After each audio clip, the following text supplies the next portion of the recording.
스페셜 에듀에서 부동산 세법을 강의하는 강량구입니다. 여러분, 우리 시험 과목에는 세법이라는 과목은 없습니다. 우리 시험 과목에는 부동산 관련 세법이에요. 그렇다면 부동산 관련 세법이 어떤 것들이 있는지 그 내용을 먼저 한번 정리하고 갑시다. 자, 이런 상황을 먼저 한번 설정해 볼까요? 매수인과 매도인이 만나서 부동산을 지금 거래를 한답니다. 그럼 매수인은 부동산을 산 거죠. 그럼 부동산을 취득하게 되면 어떤 세금을 부담하게 됩니까? 좋습니다. 취득세를 부담하겠죠. 자, 그런데 한번 생각해 봅니다. 내가 아파트를 취득했다고 해서 불특정 다수인들이 저 아파트는 강량구 재산이기 때문에 함부로 저기에 침범하면 안 되겠구나라고 하는 것을 불특정 다수인들은 안다, 모른다? 당연히 모르겠죠. 그렇다면 이것을 나의 재산임을 법적으로 인정받기 위해서는 뭘 해야 됩니까? 등기나 등록을 해야죠. 이때 우리가 부담하는 세금이 등록면허세가 됩니다. 따라서 취득세와 등록면허세의 공통점은 뭐가 된다고요? 취득 단계에 부담하는 세금이란 얘기죠. 자, 이렇게 해서 아파트를 하나 샀답니다. 그러면 아파트를 보유하고 있는 중에도 세금을 부담하는 겁니까? 대표적인 세금이 어떤 게 있죠? 재산세입니다. 그런데 토지와 관련해서는 또다시 세금을 또 부과하죠. 종합부동산세가 있습니다. 그렇다면 여기서 말하는 재산세, 종합부동산세의 공통점은 어떻게 되죠?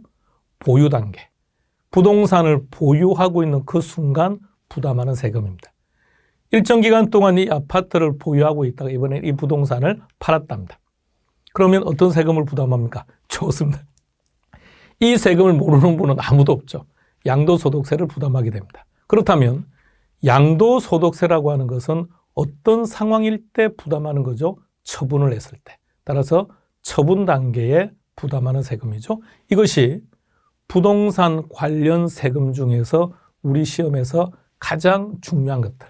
가장 중요한 것이 아니라 여기서 시험 문제가 다 출제되는 거죠. 그러면 이 전체 흐름을 우리가 먼저 머릿속에 딱 기억합시다.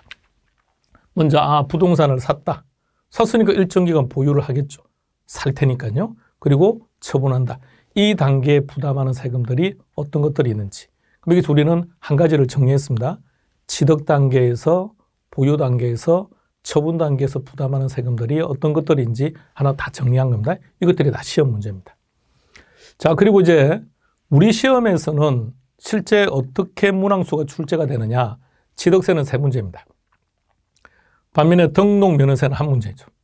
자, 그러다 보니 취득세는 열심히 하고 등록면허세를 버려버리는데 여기서 한 가지 중요한 걸 한번 생각하고 갑시다. 왜 취득세에 비해서 등록면허세의 출제 문항수가 적을까요? 학습해야 될 분량이 차이가 난다는 뜻이겠죠. 그렇다면 등록면허세의 경우에는 어느 특정한 부분에 집중 출제되기 때문에 그 부분의 내용만 일부 기억하고 있으면 가볍게 한 문제를 맞출 수도 있다는 얘기입니다. 그러니까 무조건 버리는 것이 아니라 우리는 늘 선택과 집중을 통해서 하는 겁니다. 단, 선택은 누가 하는 겁니까? 강량구가 할 겁니다. 강량구가 선택을 할 것이고 집중은 누가 하는 겁니까? 여러분들이 해주셔야 됩니다. 강량구가 선택한 것을 여러분들은 자연스럽게 선택하는 것이고 그리고 여러분들 그 부분에 집중하면 원하는 점수는 무난히 해결된다는 얘기입니다. 자, 그 다음 보유세로 가볼까요? 재산세 3문제, 종합부동산세 1문제가 나옵니다. 그리고 재산세와 종합부동산세는 둘 다 공통점이 보유가세라 그랬죠. 그래서 비슷한 상황들이 아주 많습니다. 양도소득세 5문제 내지 6문제가 출제됩니다. 그리고 이러한 전체 조세에 대해서 기본적인 내용들, 공통적인 내용들을 취급하는 게 조세 총론인데 여기서 2문제가 출제가 됩니다. 전체 16문제가 출제되고 있습니다. 자, 이제 하나씩 한번 시작해 볼까요? 먼저 총론부터 시작할게요. 그런데 이 조세 총론 파트가 강의하는 입장에서도 재미가 없고요. 여러분들 입장에서도 아주 재미없는 파트입니다. 왜? 생짜로 외우니까. 자, 그런데 그렇게 아니라는 얘기입니다. 따라서 조세 총론이라는 개념을 먼저 설정하고 한번 들어가 봅시다. 우리가 여러분들이 민법을 학습할 때는 민총이 있죠. 민법 총칙은 뭐죠? 물건, 채권, 개별 강론들을 들어감에 있어서 그 강론들에서 다루는 모든 내용들의 공통점을 모아놓은 법이죠. 그러니까 부동산 총론 파트도 마찬가지죠. 개별 강론에서 다뤄야 될 내용들을 총론에서 함께 묶어놓은 거죠. 그러면 우리 입장에서 학습하는 방법은 두 가지가 되겠죠. 개별 강론을 먼저 정리를 한 후에 조세 총론을 가지고 복습적인 차원에서 학습하는 것도 가능하고요. 아니면 총론을 먼저 정리한 후에 강론을 보는 것도 가능한데 일단 첫 번째는 어떻게 하느냐면 조세 총론에서는 이런 용어가 있구나. 취득세라는 게 있구나. 과세 표준이라는 게 있구나. 과세 추체라는 용어가 있구나. 이런 용어들을 조금 익숙하게 만드는데 포인트를 두시고 그리고 정확하게 시험 문제가 여기서 이렇게 출제됩니다라고 전달하면 그 부분만 정확하게 학습해 두시기 바랍니다. 자, 조세 총론 시작해 보겠습니다. 그러면 조세 총론에서 출제되는 포인트가 뭔지를 먼저 학습합시다. 조세 총론에서는 크게 네 가지입니다. 어떤 세금이 나오면 이거 국세입니까? 지방세입니까? 보통세입니까? 목적세입니까?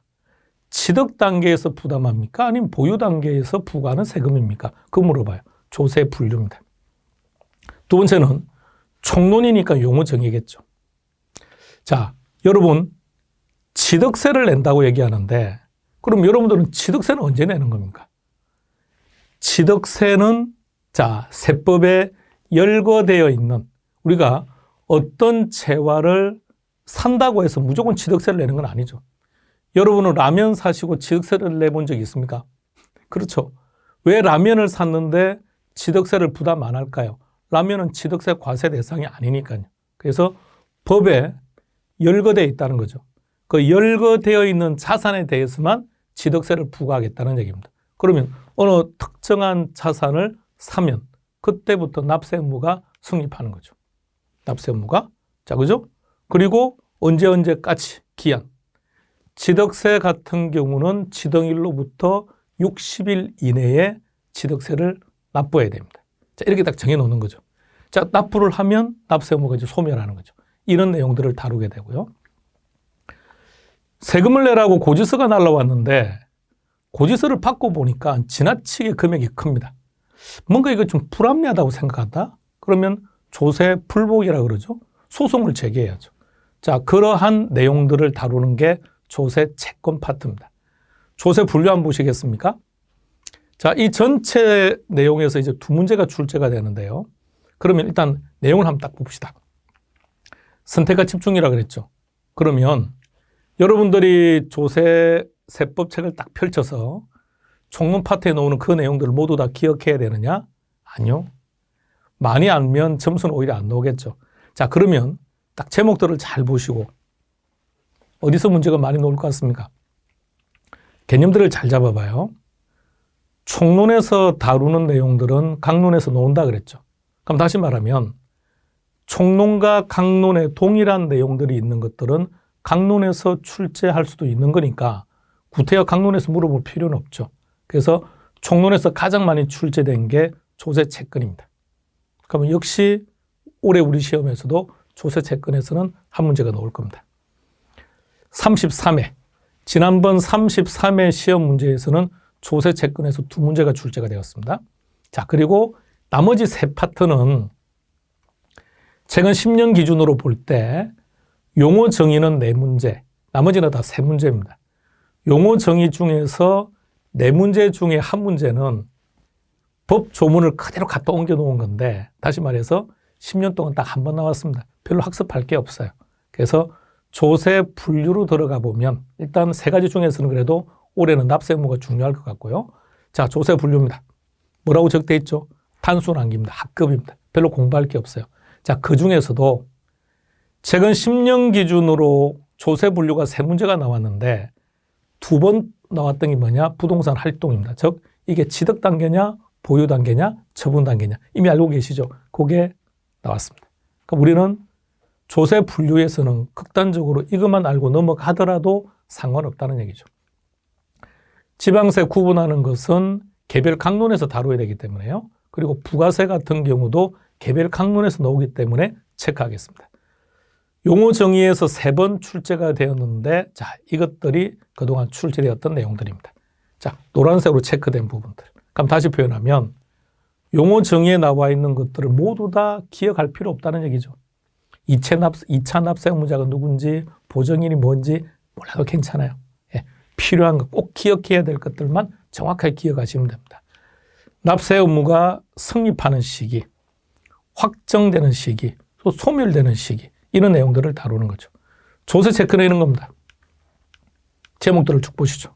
학습해야 될 내용. 그러면 우리가 조세 총론에서 다룰 내용들은 이러한 내용인데, 일단 조세 총론에서 우리는 어디에 집중한다고요? 조세 채권 파트에 집중하고, 나머지 부분들은 총론에서 출제되지 않는다고 하더라도 개별 강론에서 출제가 될 수 있는 것들이고, 개별 강론에서 출제 가능성이 높은 것들은 역시 그 부분을 좀 더 집중할 겁니다.